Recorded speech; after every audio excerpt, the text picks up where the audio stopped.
ہماری ایک اور بہت بڑی کمزوری ہے، اور وہ یہ کہ ہم منصوبہ بندی سے کوئی کام نہیں کرتے۔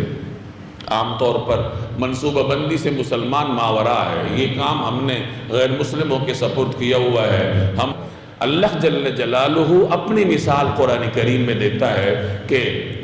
اللہ کی مخلوق پر غور کرو، ما تری فی خلق الرحمن من تفاوت، تم اللہ کی مخلوق میں کسی قسم کی بے ضابطگی نہیں پاؤ گے۔ اللہ کی جو بھی مخلوق ہے، اللہ کی جو بھی تخلیق ہے، اللہ کی ہر تخلیق میں تمہیں ضابطہ ملے گا، تمہیں بے ضابطگی نہیں ملے گی۔ تم نگاہیں اٹھا کر دیکھو، آسمان کو دیکھو، فرجع البصر کرتین ینقلب الیک البصر خاسئا، بار بار دیکھو، کائنات پر غور کرو، ماحول پر غور کرو، تمہیں کہیں بے ضابطگی نہیں ملے گی۔ خلق کل شیء فقدرہ تقدیرا، کئی آیات قرآن کریم کی اس طرح کی ہیں جو آپ کو یہ بتاتی ہیں کہ اللہ نے اس مخلوق کو تخلیق کیا ہے تو منصوبہ بندی کے تحت تخلیق کیا ہے۔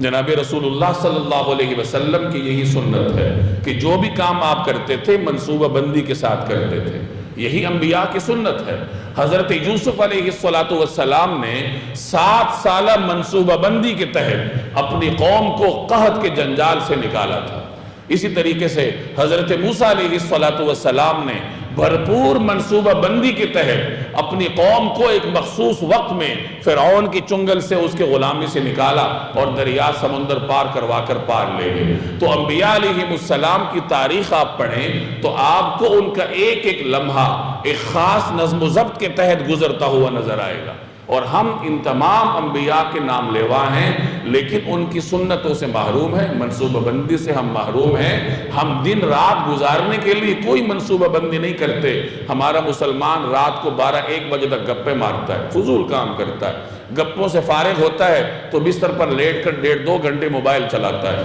فضول کام کرتا ہے، اور جب بالکل سحر ہونے لگتی ہے اس وقت وہ سو جاتا ہے، 12-1 بجے پھر دن چڑھے وہ اٹھتا ہے۔ اب رات کی نیند میں اللہ نے جو آرام رکھا ہے وہ دن کی نیند میں تو نہیں ہے، اور جب اٹھتا ہے جسمانی تھکاوٹ کا شکار ہے، اور بس اسی حالت میں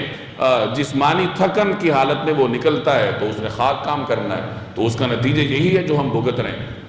تو منصوبہ بندی کے تحت جب تک ہم اپنے شب و روز گزارنے پر اپنے آپ کو آمادہ نہیں کریں گے، اس وقت تک ہم اس انتشار کی کیفیت سے باہر نہیں نکلیں گے۔